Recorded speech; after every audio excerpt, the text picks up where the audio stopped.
Welcome to Grown and Sexy Sistahs Talk. This is real conversation for real women about real life. Today, I have the pleasure of sharing episode number 2 of Nights at the Roundtable. During this episode, my grown and sexy friends and I will be discussing self-care. Many of you have been asking for this info, so I thought it was about time we talked about it. So sit back, relax, and enjoy episode number 2 of Nights at the Roundtable. Much love, be blessed, and stay grown and sexy, sisters. We'll speak soon. Hey, ladies. Say hello. Hey.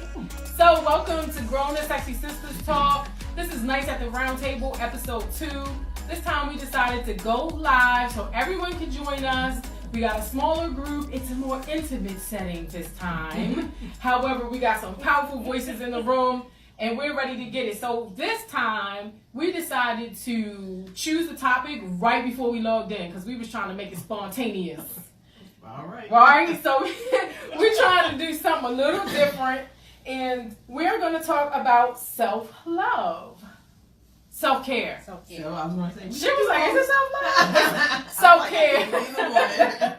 We're going to talk about self-care. So we have Dr. Tanya in the house again. Dr. Tanya Featherstone, she's our in-house psychologist. And we have my lovely entrepreneur friend, Miss Theta, in the house. Say good evening. Hi. And I'm your grown and sexy sister mama, NiseyGail.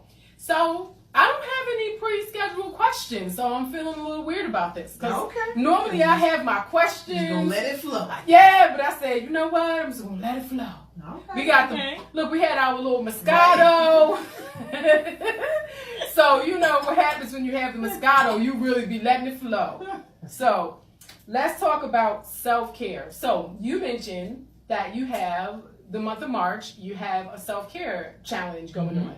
So tell us about that. What's that all about? Right. So every month we do different monthly challenges, and they're all around wellness, so some aspect of wellness. And so March we chose self-care. So typically, you know how January everybody sort of makes their New Year's resolution. Yeah. And we all say, oh, we're going to do this, we're going to do that.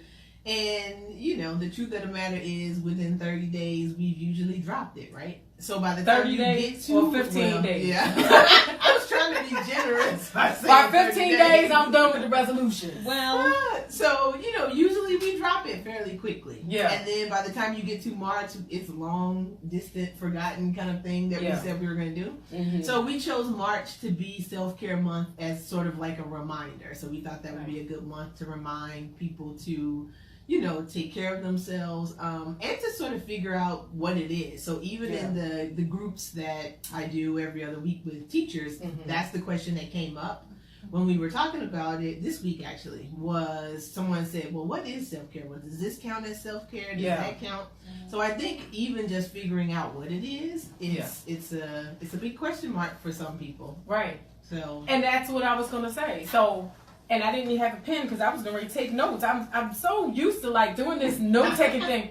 So I was going to ask you self-care. So what does that include? Because sometimes you hear someone say self-care. You may be thinking about hygiene, like self-care, wash my hair and put some stuff, you know, some skincare products. But getting your nails done. However, it goes deeper than that, right? Yes. And so there's levels to that. And I think that's probably... it probably touches on some of the things that we talked about in the podcast too, about the mental health, taking care of our mental health. All right, so let's break this down. So self-care. When we say self-care, what do you include? What does it include? So I think the most basic thing is any act or any action that you take to better your own personal well-being. Okay. So if as like the baseline for it, that's what I always say to people before we get into like categorizing things and say, oh, it's this or it's not this. Right. But it's like when you think about it, that's an easy way to think about it. Is this something that I'm doing to better my own personal well-being? Okay. Or is it just something that I just routinely do because I like, you know, that type of thing. So I think if you think about it that way first, it's easier for people to figure out, you know, does this thing that I'm doing categorize as self-care? So like for me, it's one of those things where I've struggled with it for years. I'm the world's worst when it comes. I really am. It's those, it's like doctors, teachers, social workers, all those people. The people who take care of us don't take care of themselves. Nope. Nurses, they tend to be the worst. And which is a women's issue. Women too, yes, right? Okay, absolutely, for sure, right? Because we're caretakers. Okay, we've been groomed to care for everyone except for ourselves. Right. So it's hard when we, you want to turn it around on yourself. Sometimes we feel like it's selfish. Yeah. And we've actually been taught, if you want to do this, this, and this, and if you do it instead of something else for someone else, or you always have to fit, factor in everybody else. Right. And you really don't. It's like it's like the whole thing, that you get on the and this is always the analogy that I use with people, is what they tell us when we're flying. When the flight attendant stands up and does her little spiel, right? Then the very first thing that she says is, when this, oxygen mask drops down, the first thing you need to do is put your own, even if, and they're very specific to say, right? Even if there's a child sitting next to you, right? Of course. Now, why would that, right? Why would you do that? Because if you don't save yourself, you won't be able to save that child, even if that's your child that's sitting there. Yeah. So it's the same kind of thing with us as women, mothers. If you don't ever do anything for yourself, how do you have anything to give to somebody else? Yeah, you really don't. You don't. And I'm glad you brought that up, because I've heard that multiple times. And just to let you guys know, these topics were topics that we had multiple topics that the ladies in my Grown Up Sexy Sisters Women's Empowerment Group had brought to my attention. Like, these are the things that we want to talk about. And it was a resounding self-care, because I think, as a community of women, we recognize, that this is a huge issue for us, which kudos to us, because now we realize it, right? Because our mothers definitely didn't, and our grandmothers, they didn't. No. They didn't. They just kept going until they couldn't go anymore. And no one really talked to them about this. It wasn't a topic that was mentioned. It was kind of even with self-care and taking care of their mental health. Definitely that was not something that we gonna take that off the table, because that wasn't even that wasn't even, they weren't talking about but that. Like going to the medical doctor regularly, getting checkups, eating healthy, exercising, none of those things were things that I saw my mother do. All I saw my mother do was work, then come home, slave for us, work. Maybe have a couple people over the house and party or something, but other than that, it wasn't no, self-care routine at all. Right. Yeah. What do you think? That's the absolute truth. I mean, my mother even admitted to me that just personal fitness, as big as personal fitness is today, that was not a thing. No. When she was in her 20s and 30s, right? And 40s, and it was like, nobody told me, I needed to do all of these things, so that certain things wouldn't happen later on. No one told her that, because that just wasn't a thing. Right. And no wonder, based on that, no wonder we have so many issues with what we talked about on the podcast: high blood pressure, diabetes, strokes. All of these things are a huge issue in our community. Right.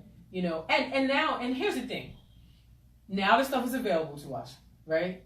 But it's generational, right? And so I didn't see my mother doing it, so I don't need to do it. And I think that some people do kind of like in the back of their minds, like, I really need to do something about this. But the motivation isn't there. Well, I'm like this, my mom was like this, my aunt is like this, my family is like this, so this is how it is. Right, and it's hard to make it a priority, I think. It is. Working for me is a priority. Because just like you said, I grew up with a grandmother who worked, and I took so many of my characteristics from her. Right. That's often what we do. Right. Then it's like, I will, when I'm making my schedule, 90% of it is work-related things. It's not, even putting me on the schedule wasn't a thing until more recently for me, because what I realized is, we live and die by the phone. We live and die by our calendars and things like that. And so what I realized for me was, I go by that calendar every day. So I'm a to-do list kind of person. So I'm checking off the boxes. You know, I got all kinds of to-do apps and that kind of thing. Yeah. So I'm checking off the boxes every day. But, and you know, I would always say to myself, okay, so, you know, I need to do something for myself. I have to start to institute things, you know, that are self-care practices so that I stay less stressed, so that I'm healthier, all those kinds of things. And so it's one thing for me to say it and then decide, you know, this is something that I want to add. But then it comes to, well, when, where, and how, you know, are you going to do it? Yes. And so for me, because every day I would go through those things that were on my to-do list, that was never on there. So I get to the end of the day, some days I feel really accomplished and think, well, I got a lot done. Other days, I checked all my boxes. Never all of them. Majority of them. I wish. I checked a lot of those boxes. I checked a lot. There were days when I was like, I checked off a lot of boxes. I checked a lot of boxes. But again, I would feel tired, drained by the end of the week. It's that constant sort of grind mentality that we have. Like, we've all been trained to grind and to grind hard. Yeah. And so when you do that 6 days a week, you know, it's like by the time you get to that 7th day, you know, I'm like, God, I rested. I went to self-care. What? I'm sleep. I'm trying to just, you know, rejuvenate myself on that 7th day. Or we were taught to go to church on the 7th day, you know, again, but so for me, it boiled down to, okay, if I'm actually going to do something with this, I have to put me on this list. I have to be on a to-do list. Yeah. And I have to. And at first I thought, okay, that's a bit much because you're scheduling in. But I was like, I schedule in everything else. Absolutely. So why not? And so that's what I started doing. So it started with just me putting myself on the list somewhere. But then you know what happens with our to-do list. It grows. Because every day somebody calls you in the morning, you add 2 or 3 things. And so what's a priority? The things where people were calling me saying, oh, I need this. Did you get this email about this? I have to do this. Right. You know, even my wife saying, oh, we need to, you know, this needs to be fixed at the house. Or we need to do whatever. Yeah. And so you start rearranging things. Yeah. And then it starts slipping, you know, lower and lower on the list until it still didn't get done. Yeah. So now my thing is to put it first. It's at the top of the list. Right. Because again, that's putting yourself first. Right. So it's even if it's something small, like just my daily routine, every morning giving myself some quiet time to meditate and to sip on my tea and to just be. Right. And for me, that's huge. For me to start my day that way, it's huge because I'm usually starting it, checking off that list and doing, I have to do this and I have to do that. Right. So that's how it started for me, was just small like that. Of just saying every morning, the first thing I'm going to do is something for me. And I love this chai tea, so I'm going to make it every single morning. I don't care what time. Right.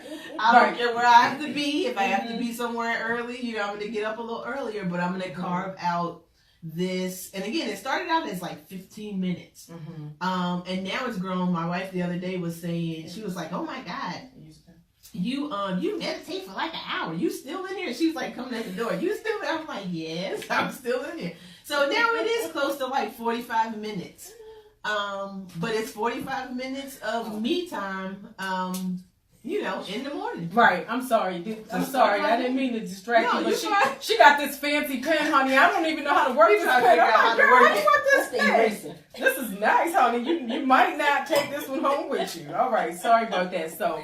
Absolutely, and so I got the pen because I got to do notes. I was trying not to. I was trying not to, but because I forget stuff. I'm 46. Oh, by the way, I got my fan. Okay, because I be having the little moments in here. Look, a few minutes ago, I was like, "Oh my God, is it hot in here?" They were like, "No." They was like, "No, it's not hot." And I was like, "Girl, I feel like somebody put me in the oven." So, and along with that, I can't remember stuff. So I have 2 things that I wanted to mention because most of you know or may not know that I'm a coach, right? And so I do personal coaching and executive coaching. And I also coach people who are trying to start their own businesses and things like that. And so one of the things that we talked about, well, a couple things, and I'm glad that you mentioned that. You know, here's the thing about self-care. First of all, you have to recognize that you need it, which I think we all do. And then you have to recognize that you must make it important, right? You must make it a priority. That's what you mentioned. And you have to also recognize, like you said, you mentioned that we grind. We've been taught to grind. However, what we're doing is grinding ourselves away, right out of existence. Like a pencil. Yeah, I was just thinking that. I was like an eraser. Like an eraser. Erase yourself right away. Right. We are literally grinding ourselves out of existence. Okay, and I recognize that. I talk about this. I'm transparent. I talk about this in the podcast and everything because I had gotten stressed out to a point where I was having panic attacks and things like that. And I'm like, what the hell is going on? Right? I don't know anything about this. I never saw this happen with anyone I know. Right. What the hell is going on with me? But I had kept going because surely I'm a strong person. Okay? Right. Nobody can tell me I'm not Miss Superwoman, okay? So I'm just going to keep going. I got the weight of the world on my shoulders. I have all of these personal things I'm dealing with. I have all of these work things that I'm dealing with. I'm not exercising. I'm eating okay, but I'm not eating the best. I'm definitely not getting any rest because I'm stressed. Okay? So I'm up half the night. I'm grinding my teeth. Poor dentist, I'm wearing him out. I keep going, my teeth hurt. He's like, are you grinding your teeth in the middle of the night? I'm like, I don't know. You like, I'm sleeping. Oh, by the way, that's called bruxism. And bruxism is when you have high anxiety, so much so that in the middle of the night, all you do is grind your teeth. And you literally grind your teeth down to, where you have to get them filled and things. Yeah. All of this was going on. Okay? And so finally, when I this is what happened. I'm going to tell this story, and I hope the girl at Burlington Coat Factory is not watching this because she was a part of this, the moral of this story. So one day I went into the Burlington Coat Factory up there, Security Boulevard. Don't even know. I like to go in there because they had little jewelry and things. So I went into Burlington. I was in a mood. Don't ask me why I was in a mood. I can't even tell you. It was just one of those days where nobody better not get in my way kind of day. I get in this girl's line. And she was having a day too. Okay? So she having a day and I'm having a day. And she was like incredibly rude to the person in front of me. Now I got offended that she was being rude to the person in front of me. Okay? So by the time it got to me, I was already ready for her. Right? So I don't even know what she said, but whatever she said, it was right? That was it. You didn't even hear that was it. I don't even remember what she said. All I know was she said something and I said something, and before I knew it, here come the security get ready to put me out the Burlington Coat Factory. Security. Yes, ma'am. They said, you can't be in here fighting the people behind the register, because I'm like, come around this register. What you gonna do? Come around this register. Look, it ain't nothing but a short walk. Come around here, in the Burlington Coat Factory. Now ask me what that girl did. I cannot tell you. But that's how it was, a hair trigger. I had gotten myself stressed to the point where you couldn't say nothing to me. It didn't matter. Yeah. Right. And I even said, how may I help you? Right. It wouldn't matter. Yeah. And I said, and the person that I was dating at the time was like, you did what? Well, what did she say? I said, I don't know what she said, but the point is, blah, blah, blah, blah. And he's like, and I said afterwards, after his reaction and my kind of going back, because I'm a self-reflective person, so even though I was all wired up and crazy, I look back at that situation, and I look back at a lot of other things that were going on, and me just being angry for no reason, and I said, you know what? Something is going on here, and I need to fix this, or else I am going to literally, I felt like I was going to blow, like, explode, just what is it, spontaneously combust, right? And so that it shouldn't happen. Like, we shouldn't get ourselves to the point where we are just wham before we recognize we gotta take care of ourselves. That was the manifestation of things that had been going on for years. That I was the strong woman. I got this. That you can handle it. Brush it off my shoulders. I got this because I'm a strong woman. My mother was a strong woman. That's something. My mother was a strong woman. She handled everything. I can handle this. We can handle this. Until I almost literally got locked up.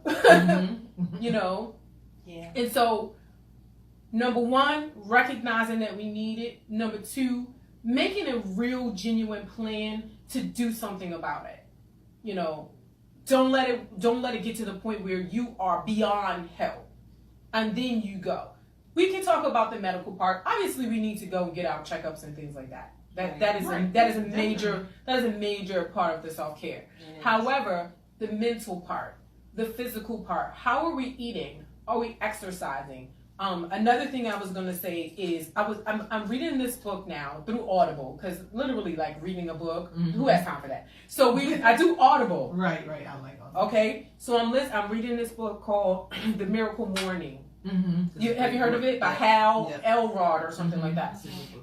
And this guy's, he went through some terrible things. He got into this massive accident. He died 3 times at the scene. He went through all of these things, and he talked about perspective, number one, and he talked about how after all those things happened, he decided he wanted to make a change in his life and do things to inspire and help other people. And one of the things he realized is that he had all of these things he wanted to do. He just couldn't find the time to get them done. So he came up with this very simple thing. I'm going to get up 1 hour earlier in the morning, and I'm going to do all of these things. I'm going to meditate. I'm going to write in my gratitude journal. I'm going to do some exercise. You can do 20 minutes of exercise in the morning. You can write 10 minutes in your journal. You can meditate for 10 minutes, and you can make yourself some breakfast before you go to work, right? However, coming back to the people that I've been coaching, I say to women, I say, okay, so are you willing to look at this in a different way? Are you willing to do something? Are you willing to do something different? Well, I've tried this. I've tried this. And I say, how's it working for you? Well, I say, okay. So it's not working. We understand that's not working for you because you're not working out. Right. What are you going to do differently? Are you willing to get up an hour earlier in the morning to do, okay, not an hour, how about 30 minutes? Well, I never really thought about it, but think about it in a different way. Look at it from another perspective, outside the box. The things that we're doing are not working for us, right? And so if you take a look at people, like I'll see some people, I don't know about you, but sometimes I'll be out in the morning, doing an errand or whatever on the way to work, and I see these happy little people jogging on down the street. And it could be 2 degrees outside. They jogging with their little earmuffs on, right? And I'm thinking, God, they got some serious dedication. Serious. But they out there, right? And they do not let any extreme circumstance stop them from what they've been determined to do, which is, I'm going to get this exercise. I don't care what's going on outside. I'm going to do this. So it's a matter of perspective and changing your mind about it and stop talking about it and actually put something into action and say, you know what? I'm going to make a change. Not tomorrow, not next week, today. And what I also say to the women that I coach is, you want to make a change? You're not going to lose 50 pounds tomorrow. Okay? Get that out your mind. But what can we do to start small? How about you focus on losing 1 pound? You can do that. Or just changing one thing that you eat. Or change one thing. Right. I used to drink no water almost. And all Pepsi. I mean, that was my drink of choice. Of course. I was always drinking Pepsi. And as Americans, we do a lot of that. One thing, when the nutritionist was like, well, you don't drink any? When I was like, every now and then I'll have, a little water here and there. And so she was like, okay, kidneys, there's going to be an issue at some point. And so, but I was at that point where I was like, I don't know if I could just like cold turkey. Let me just get. And she was like, no, that's not what I asked you. Right. So she was like, so how many? And it boiled down to how many Pepsis do you drink in a week? I was like, I don't know. So she was like, all right, well, take a week and figure it out. So I figured it out. It was an unusual amount of Pepsi that I was drinking. It was a lot. Did y'all hear her say it was an unusual amount of Pepsi? A lot of Pepsi. That's okay, because you in America. That's why Pepsi is a multi-billion-dollar. Exactly. And so it started with that. It was like, okay, can you go from X amount to, can you take, 2 or 3 out in a week? Right. oh, sure, I could do that, all right. So, and that was pretty much how and I don't drink Pepsi and I don't drink soda at all anymore. Yeah. And haven't for like 6 or 7 years. Yeah. But it started out with just that simple thing of saying, okay, can we step it down and not do as much as you've been doing? Mm-hmm. And then it went from stepping it down to, okay, is there something that you like to taste so that you can replace it with? Mm-hmm. That, that's healthier than, what you're doing. Because my replacement would have been sweet tea, which isn't any better. But she was like, no, that doesn't work.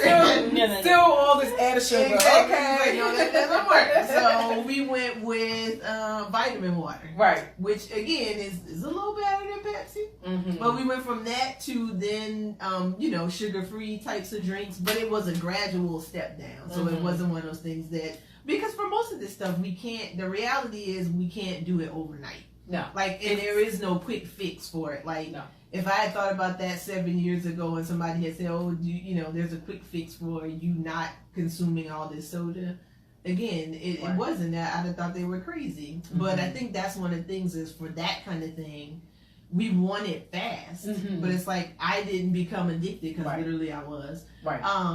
To Pepsi overnight. Right. That's something that happened over years of drinking it to the point where I really just wasn't paying attention anymore to the amount that I was consuming. So so it's small steps, starting with one thing. And I think when you say like the whole lose, because we do that so often, to lose 20 pounds, lose 30, 50. But it's like that's such a huge goal, and you'll get to that if you just change, because it's all about changing either what you're eating, what you're drinking, the amount of exercise you're getting, something. But it's like if you make a change in one of those things, then it'll move you towards that ultimate goal of what you want. Same thing with your stress level, and whatnot. It's like if we want to be less stressed, then we have to look at what's stressing us out. And it's like because what stresses me out may not stress you out. Right. So we gotta look individually and say, okay, well, when I feel really overwhelmed and stressed, what's going on? What kind of things are making me feel this way? Right. And can I eliminate one of these things? Can I reduce one of these things? Right. And we have to be honest with ourselves. Let's just say that, because people will, in my experience, he did that. The person at my job did that, and this one made me angry. And this one did this, and this one did that. And very rarely will I come across a person who is self-reflective and say, you know what? I had a hand in this. That is the key. Mm-hmm. I had a hand in this. Responsibility. Take responsibility for what it is that you're going through, what it is, the challenges that you're facing. If you're overweight, take responsibility for that. Own that. I'm 197 pounds right now, and I don't like it. You know what I'm saying? I don't gain a lot of weight. Right. And let's stop candy. I did that. Or whatever. I did that. Right. So you can't really blame that on somebody else. Yeah. So stop complaining. Hi. Stop complaining. Like, hey, y'all, stop complaining about all of the things that are not right with you. My health is not right. My weight is not right. My relationship is not right. My job is not right. All these things are not right. But have you ever taken that time to really think about, could it be all those things? Or you think it might be? I ain't gonna say it. I'm gonna say, could it be you? Could it be you? Could it be you? It could be me. If everything around you is wrong, everything, and all day, every day, The common denominator. The common denominator is you. You touched all those things. And listen, self-reflection is a bitch. I say that all the time. That's my favorite thing to say. Self-reflection is a bitch. To sit down and think about where you went wrong, how you screwed things up, and how it could possibly be your fault is a very difficult thing to do. And it takes a very grown woman, grown and sexy sister. Hello. That's why, one of the reasons why I named the business what I did. It takes a grown woman to sit down and think about, what did I do to contribute to this? And how can I fix it? Right. Yeah. What do you think? Absolutely. Absolutely. I was looking for a couple of things that, saved that really spoke to me in this particular subject. Okay. So there are a couple of things that even as we're sitting here talking that I'm thinking about. And one of them is that saying no is part of self-care. Yes. Because hallelujah to that. What you are doing. Hallelujah to that. When you don't practice self-care and take care of yourself, what you're literally doing is allowing yourself to be abused. Right? Oh, yeah. And sometimes it is at your being own a doormat. hands, and sometimes it is at the hands of others, but you've allowed it. Right? Yeah. So you have to think about how, there are some things that if we didn't do these things for our children, we would be considered neglectful, abusive parents. Yeah. But yet, it's okay for us not to do them for ourselves. Oh, absolutely. That's deep. That's a great point. I like that. Yeah, Why? That's deep. Point. Yeah. Why? Right. So, even self-care goes back to really focusing on self-worth, valuing, yourself. What value do you place on yourself? And it's amazing because I'm sitting here listening to all of these things about self-care and reflecting on the things that are already being said. And I'm thinking about how when you allow negative self-care, right? When your self-care account is in the red. Depleted. It is more than depleted. When you are in the negative. Okay, when you're in the negative. Right. Because you're giving out like everything, it starts to bleed over into other areas of your life. Absolutely. Right? Absolutely. Like, I'm an entrepreneur. You said that in the beginning. Placing someone else's need to make their financial stuff and their needs work. Yeah. When you place that above your need to make your business work, right? That's when you don't put the correct valuation on the things that you do or the things that you produce. Right. Okay. That even goes into self-care. Right? Is the success or failure or how about even the continued existence of my business important enough to me, right, that I put other people in the position of having to recognize, listen, this is what I do is worth. Right.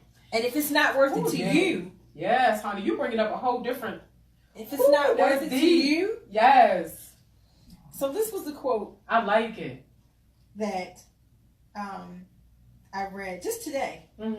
One of the most important things that I learned is that selfish people will not care if you are busy, tired, overwhelmed, under the weather, or just unable, because telling them no is just an excuse for you not to give them what they want from you, right? Yeah. So basically, in a nutshell, no one is going to care about your well-being like you. That's right. Right. So take care of yourself. That doesn't mean that you have to then be selfish, right? Because there's a balance that you have to strike between, putting God first and then my family and then, work and all of these things and putting them in the right perspective and taking care of you. I have some people who, we all have those people who put themselves before everybody and everything. Okay? They the opposite of not doing great self-care. Oh, they gonna take care of them. Right. Now, not only are they gonna take care of them, but they gonna make sure they can get you to take care of them. Right. Right? But is that selfish? That's what I was gonna say. That's the question. They are, and here's the thing, I think, because you really are hitting on some great stuff. Oh yeah, because that's bringing me to the next point. When you think about, there are times when people will come to us and they ask for things, and my wife is famous for saying, this whole quote about a closed mouth doesn't get fed. Right. So people come to us, they make requests and they ask us, for certain things. Now it's up to us, just like you said at the beginning, to say yes or to say no. Right. Because we're all personally responsible for our own self-care. Right. And for our own self-worth. Mm-hmm. So if Gail comes to me and she's asking me for certain things because there are things that she deems that she needs, Right. it's not necessarily selfish that she's coming at, because if I keep saying yes, Right. then it's not selfish on her part. She just knows and understands where she can get her needs met. Right. And Exactly. it's Exactly. me over and over again. because I don't have the ability to say no. Right. So again, I think it goes back to us, that personal responsibility, what you said in the beginning, that we all have to be responsible, and nobody is going to care for our own personal well-being as well as we will. And it is how can I put that? So that's a personal conversation. You're right, because are they wrong for asking when they've already found out that a perfect place to get their needs met is coming to you? So I guess to a certain extent, they're not necessarily wrong for asking until they are aware, very aware, that you are, what was on that list? Unable, too tired, already overwhelmed, previously engaged, all of those things, Right. and yet you still want for your priority to be my priority. Or even worse, your emergency to now be my priority. Oh, yeah. So the question is, do you say yes? Do you say yes? So when they come and you're tired and you're overwhelmed and you're all of those things, do you still say yes? No, I don't. You have to understand that saying no is not a failure on your part. It's not. There you go. Because again, it still went right back around to that personal responsibility. Because Right. even though we can say harsh things about them because you said, well, they're aware. And it's the same thing. Like, I used to be so like this when I wouldn't necessarily speak up for what it was that I needed. But then I would be upset and kind of bitter with people when they didn't know. Right. And so We it's like, expect people to know. again, Right. someone said to me, Right. well, I Right. can't read your mind. Right. Yeah. So if you never Absolutely. said, because I'm assuming, well, can't you see how tired I am? Can't you see that I'm Yes. overwhelmed? Yes. Can't you see that I Yes. don't have money? Can't you Right. see that I'm struggling? So, in my mind, I'm like, well, they ought to be able to see all of it. But Yes. if I never said Said it, that. Exactly. Right. then we're making a huge Assumptions. that they know. When Right. again, if they're focused on them and getting their needs met, they may not see Right. that you're tired, that you're overwhelmed, that you don't, unless you say it. Right. So you got to come out and say, you know what, no. And, and you can, because again, our thing is no is a complete sentence. So you don't have to say anything after that. Because we feel like we have to justify. Right. And there are some people who really expect whatever's coming after that. Yeah. And they're not taking not taking the no unless what comes after that is acceptable. Right. And you will. When you first start to do it, you just say, oh, can you help me with no? And people just kind of look like, well, what you mean no? Like, No. she just say, like, well, where's the... It's amazing. And it's like, there is no extra that's coming. No, it's it's just not no. coming. So now let's expand upon that. We're going to really expand upon that. Okay. We ain't going to go to an hour this time, but we're going to expand upon that. So That's something that's part of really my mental. experience and part of being a coach is helping people to understand. And all of the things that I talk about are things I learned through my own experience. I research a lot. I read a lot.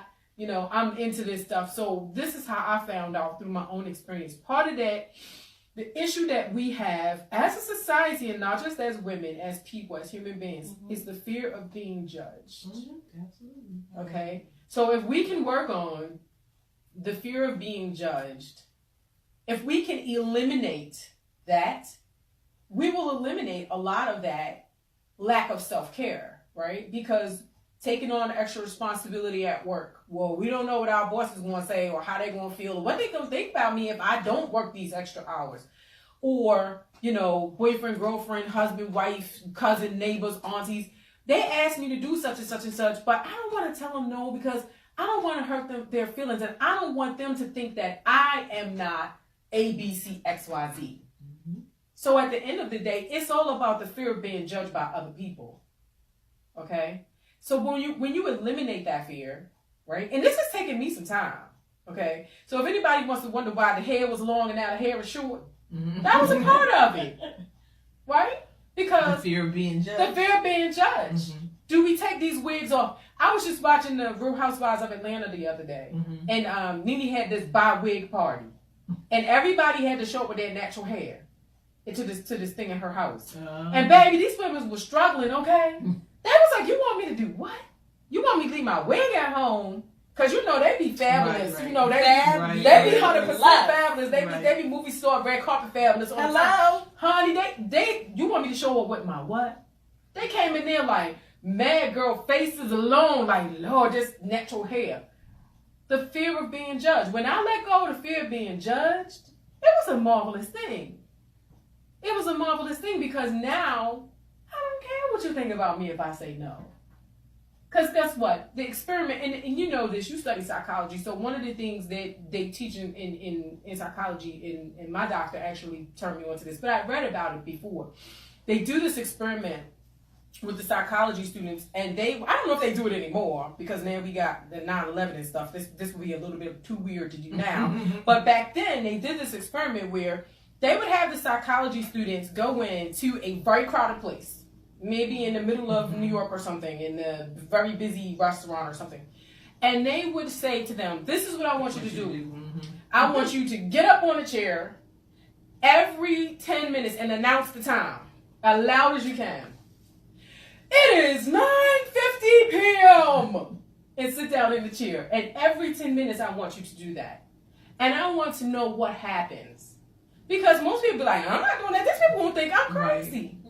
But at the end of this experiment, what they found out is that most people didn't even, the first time they did it, they looked at them like, and the next time, and the next time, and the next time, they had phased it out. Easier. Right, they had phased, nobody's paying attention. They went on. So at the end of the day, is it that we are afraid of stepping on people's toes, making them upset, being judged? What are they going to think about me? Blah, blah, blah. Is that the reason why we're not doing more things to take care of ourselves? You know? Because for me now, and this is something literally the last year that I've been home, being reflecting on everything, this is something that I have to work, and I still work on this.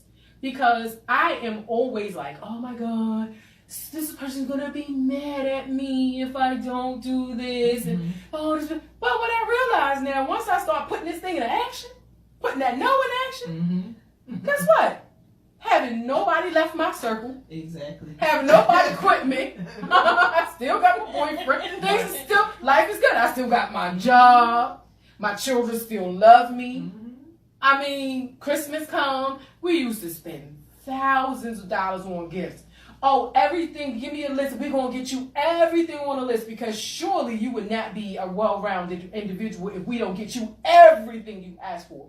Now, here I am. Listen, here's this gift card for $50. Do with it what you will. Have fun. Have fun. Merry Christmas. I'm going over here and drinking that glass of wine. That's the end of the conversation. And it took me a long time to get there, because oh my God, they're going to be so angry at me, because what would they think of me if I don't buy them a big gift? And, you know, but that was like stressing me the hell out, putting me in debt.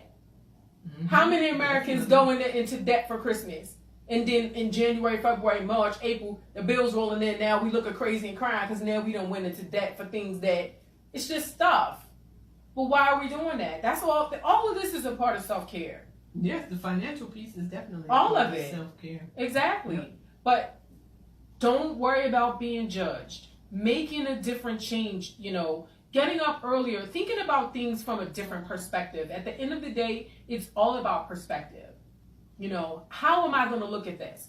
Am I going to continue to be the person who is always complaining about, I'm sick, I'm broke down, I'm tired, I'm this, I'm that? Or am I going to be the person that says, okay, I got all of these things, now what am I going to do about it? Okay? I got 5 things that's going wrong, right. I'm going to get 5 things that's going to counteract that. You know? This is what we have to do with self-care. And I believe that, you know, everyone who has asked me about it, I appreciate the feedback, but I believe that at the end of the day, these are all things, we live in the internet age, you know. Anything at the tip of your fingers, you can find out anything that you want to find out. Oh, absolutely. There's a trillion apps on there that's going to teach you how to track your food, how to do your workouts, how to do everything, right? Yep. So is it about the fact that you don't have access to the information, or is it about the fact that you are not ready and willing to take the steps to take that next move? And if you're not, it's okay. We're not going to judge you for it. Right.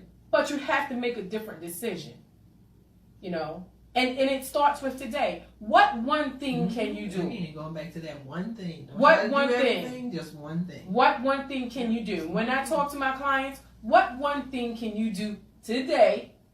What can you commit to doing differently today? Take one step in the direction of where you want to go. And I trust you. Once you take the one step, you're going to be like, is this all there was to it? Man, that felt good. Let me go ahead and take this next step. The fear of being judged, the fear of saying no, the fear of doing things differently, the fear of failure, right? Well, what if I try that workout plan and I don't lose the weight? What if I go to the doctor and he tells me I have this disease? What if you don't go? Right. What if you don't work out? What if you don't go to the doctor and do your annual exams?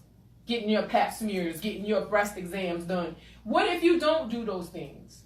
It's painful. Yes, I hate the damn mammograms. I don't know anybody who get a mammogram. I'll be like, no, I gotta go get this mammogram. However, terrible. I'm pretty sure that breast cancer and chemo hurts a little bit more. Yeah. Okay? That's about perspective. Absolutely. So you were gonna add something else to the self-care piece. She got her notes, y'all. Oh, she got bullet points. Look, she got the bullet points today. I didn't even have to write them. Listen, and I sit here and I wonder if the fact that there are so many women who struggle with self-care, right? Okay, so I have, I would say, a significant number of good platonic male friends, right? And I listen to so many of the things that they say about kids and relationships and whatnot, right? Okay. And men have things to say and have their issues with children and relationships and all of that good stuff. And I wonder if the fact that so many women have an issue with taking care of themselves is at the root of why in their relationships they seem to be, I'm just telling you what I hear from the guys, y'all. Okay. Give it to us straight because we need to know. Somebody to take care of them. The guys? No, the women. The women are looking for... Just looking for somebody to take care of them. That's what the men say. Like in a financial And I wonder aspect. if part of what's at the root of that issue is that they don't take enough care of themselves. Oh, You yeah. understand what I'm saying? Oh, yeah. And so you're trying to allocate that duty To the someone same else. way we using, Right. oh my God, Peapod is going to deliver the groceries. The restaurant that I really want to have dinner from that I'm not going to get up and drive to, I can get Grubhub to go over there and get the food and bring it to me, even though that restaurant doesn't deliver. Right. We have an app that will do everything for you. Everything. Yeah. But you have to take care of you. Yeah. For sure. That's the one thing Yeah. can't get an app to do. Right. Right. But when I'm so busy filling up every waking moment, right, with things that I have to do, whether it's work, whether it's a business, taking care of the kids, taking care of these people over here, answering this request and all of these things that people want me to do. Oh my goodness. And God bless those of us that have a full-time job and a full-time business. And they might have another couple of side gigs because they got 5 different streams of income, right? I think she's talking about me, y'all. Actually, I'm talking about me. Girl, we got to get this money. Please listen. We got full-time jobs. We got full-time hustles. Then we got part-time side hustles. Yes. We got hustles on top of hustles on top of hustles. Right? I left y'all with that when I left the job. I was like, I got to give that up. Yeah. Listen. Sometimes you got to give it up. I can't do all Right? that. All that Sometimes you got to give some stuff up. Right? So now in my personal life, yeah, the best thing that this other person that I'm trying to be in a relationship can do for me is take care of me. But now here's the question, and we water I'm the not water. necessarily talking about me. This No, one I can go. I'm just saying. Yeah, this is the whole conversation. So we gonna We're bringing that up when we talk about relationships. We gonna leave it at this because that right there was a teaser for the next one because we going on an hour. But now here's the thing. Why do you think, Miss Lady, not you, whoever, Miss Lady, why do you think that a man is going to want to take care of you if you don't want to take care of yourself? Now, huh? Right? No, come on now. Let's be honest. Question. Come on, baby. Let's be honest. It's the same Come question. on. Let's be honest. And then we putting it back on the brothers like, he ain't no good. He been cheating on me. He doing all these things. Because you're getting back what you put out there. So if you're not, it's all law of attraction. So if you're not taking care of yourself, that's what you putting out there. So you're going to get back a guy who's not going to take care of you any better than and you who's or not going to himself. respect you. Exactly. Because if you respect yourself, then you will take care of yourself. Exactly. You will have boundaries. What we talked about earlier, the saying no, we didn't mention the word, but we're talking about boundaries. And so if you don't set boundaries in your life, period, whether it's at the job, whether it's with this man, whether it's with your family, if you don't set boundaries, that's on you. Exactly. So don't come back and blame everybody else because they're taking advantage of you. They're taking advantage of your time. He out here cheating. He doing this. That one's doing that. But what are you doing to attract that, facilitate it, and keep going with it in your life? What are you doing? So at the end of this conversation, here's the thing, and you know me with the transparency. Here's the thing, no filter, ladies. Self-care is what you make it. You know, you have to get to the point where, what we say, you sick of being tired. What is it? Tired of being sick and tired. Okay, you have to get to the point where you are literally sick and tired of being sick and tired. And now you take that next step. You take fear and you put fear by it. You put fear. Well, a lot of us are religious, and we know, we can do all things through Christ who strengthens us. Whatever it is that you need to strengthen you to take that next step is what you need. If you need to call me, I got your coaching sessions. You need to call Dr. Tara. She's an educational psychologist, theater. She can help you with the entrepreneurship and taking that step. But at the end of the day, what are you going to do? What is the plan? Yes, and I was going to say, you have to have What's the plan? You got to write something down. You got to write it down. Make a commitment to yourself. Make it realistic. To do something different. Make it realistic. And then keep your promise you make to yourself. Exactly. Right. You're not going to scale a mountain in one day. No. Don't do too much. Don't do too much. Don't do too much. And get an accountability partner. Like at the end of the day, people, well, what is the personal coach? What is it? This is a person who is going to hold you accountable. Because real talk, if you come to me and tell me you want to do A, B, C, X, Y, Z, I'm going to hold you accountable to that. I've been a manager for 25 years, so I'm used to holding people accountable saying, you didn't do your job. As a coach, I'm here to say to you, hey, last time we talked, because I write notes. You see me write notes. I write it with my clients like, oh, she said she going to be doing A, B, C, X, Y, Z. So when I talk to you next week, I'm going to remind you that you said you was going to do A, B, C, X, Y, Z. And hey, I'm not here to beat you up. I'm just giving you a gentle reminder. Just reminder.